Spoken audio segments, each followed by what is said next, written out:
In the past, we had the right to be anonymous. The state did not know what you were doing in your own home, and companies did not know what you wanted to buy. That has changed. The privacy we took for granted has crumbled away. Technological developments are rapidly taking away our right to privacy. And you should be aware of how this happened, why it's happening, and what you can realistically do about it. But first, let's investigate when these changes started becoming clear to us.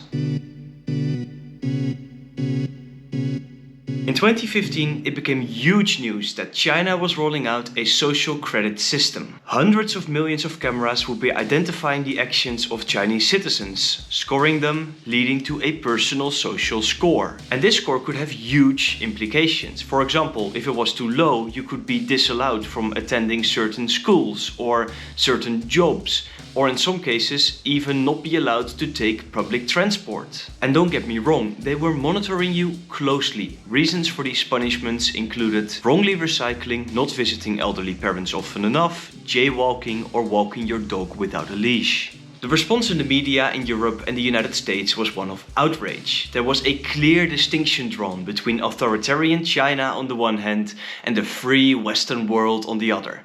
But looking back, this distinction proved incredibly naive.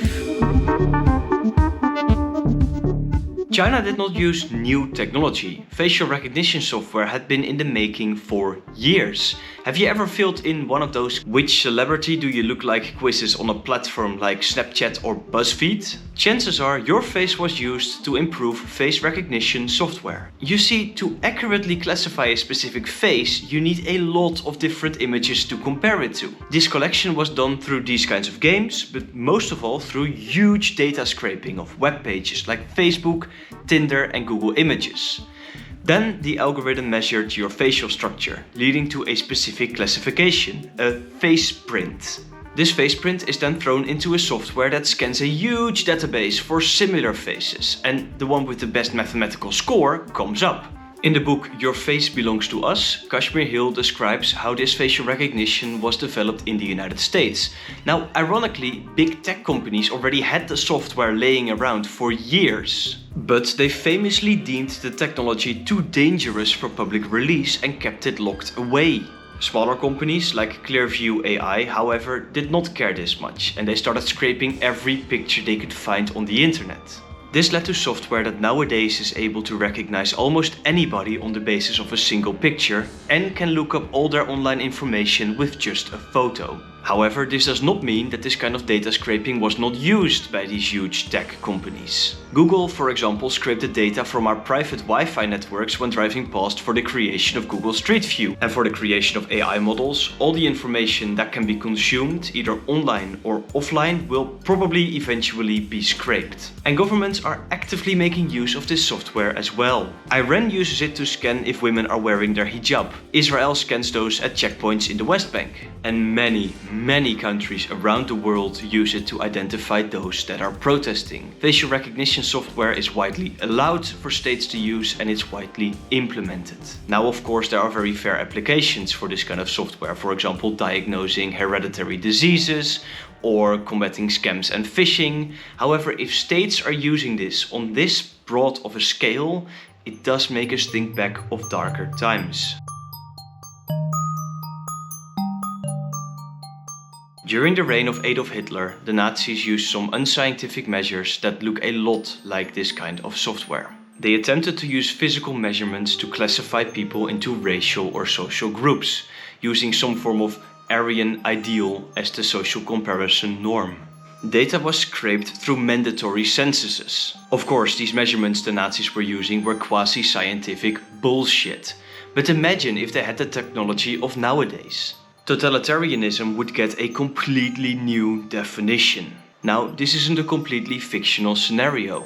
With states going further and further in applying facial recognition software, these scenarios are becoming more and more realistic. Face scanning can nowadays be connected to all kinds of intrusive software. For example, by Palantir, which can pull up a person's criminal records, social media activity, bank transactions, and even who they've been seen with in other CCTV footage after their picture is identified. This software has created the ultimate conditions for a potentially totalitarian leader, and it doesn't look like we're actively combating this intrusion of our privacy. At the same time, maybe states aren't even our biggest concern as of now. Governments, especially in democratic countries, tend to experience some kind of pushback when trying to roll out these intrusive softwares. Companies, however, often move in silence and have one specific goal: being as profitable as possible. And in combination with facial recognition software, they are actively using large-scale pattern recognition to predict and influence your behavior. Online prices are different depending on from what location you are shopping. Your insurance price might be different depending on your background. And your data is valuable, so it will be sold a lot. The same infrastructure that predicts what you buy can predict how you will behave. And this is a great source of making money. And at the same time, there's a prisoner's dilemma here. If companies don't do this, another company will. But there was one limit for companies and for governments that they couldn't yet take. They could scrape the internet, scrape your cloud environment and try to create all these patterns, but one place they couldn't go. They still couldn't see the world through your eyes. Nowadays, this is changing.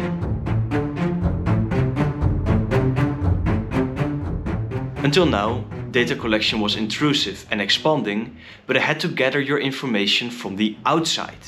With the development of tools used for sensory expansion, like AI smart glasses, this changes fundamentally. These glasses change the game in two ways. Firstly, they collect data from your point of view, influencing your behavior as you move, finding patterns in how you can be influenced. Secondly, they collect data about the outside world. Everyone that is in your line of sight can be recognized. And this is not fiction or some conspiracy theory. Meta plans to add facial recognition to their AI glasses. They are already scraping your visual and auditory surrounding, seeing what you see, hearing what you hear, and finding patterns along the way. Now, if we are not careful with this, we risk some major intrusions.